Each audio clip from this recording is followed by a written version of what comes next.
The drivers left the scene of the accident without reporting it.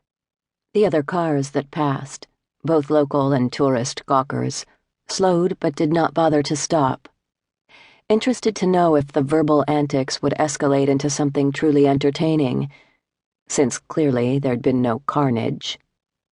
They wanted mayhem. The dog had not ceased barking until her owner settled behind the wheel, slammed the door, blinked into the setting sun from behind sunglasses she had not removed, and turned over the engine. Then they were restored to their humming air-conditioned peace. For miles the woman talked to the dog as if to prove that she could, her hands trembling when she finally put in the first cassette of her borrowed book on tape. "Heart of Darkness," its narrator intoned, and thus began the story.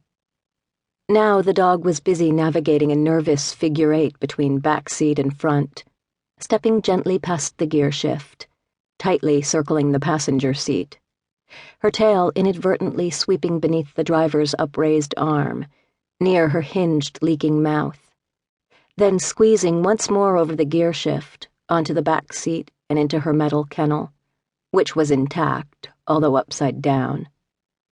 There she made the motion of settling, albeit on the ceiling rather than the floor of her cage, hopeful that obedience would reinstate known order.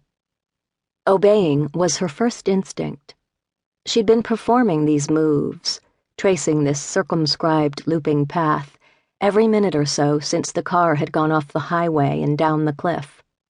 She stepped from the kennel and shook in her abbreviated space, sat suddenly and awkwardly on her tail, like a bear or a raccoon, and curled forward to lick at her belly, tempted once more by the sense of the flowing stream beyond the car, yet dutiful to the woman inside. Far above, on the highway from which the car had fallen, a truck downshifted, straining against its own massive weight and force, roaring gradually by.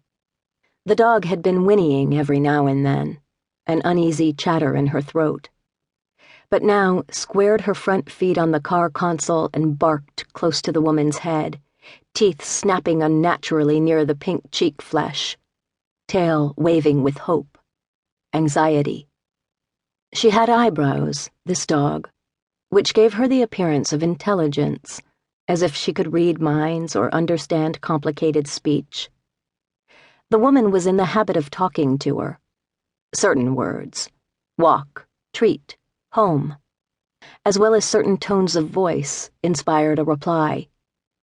The dog barked again, as if to begin their usual exchange, taking the lead, and then again insistently, demanding a response, even one of anger, then put her nose to the woman's temple, tasted the blood there, whimpered, her tail now swinging low, pendulum of shame.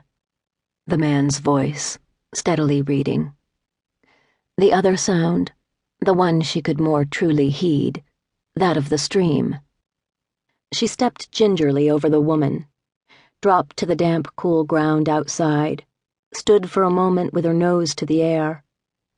Without its familiarities, the car evaporated from her attention, sucked into the overwhelming enormity of the rest of the world. She dashed headlong toward the water. Plunging in, she was startled by the current. She flailed, and her eyes rolled, panicked and wild.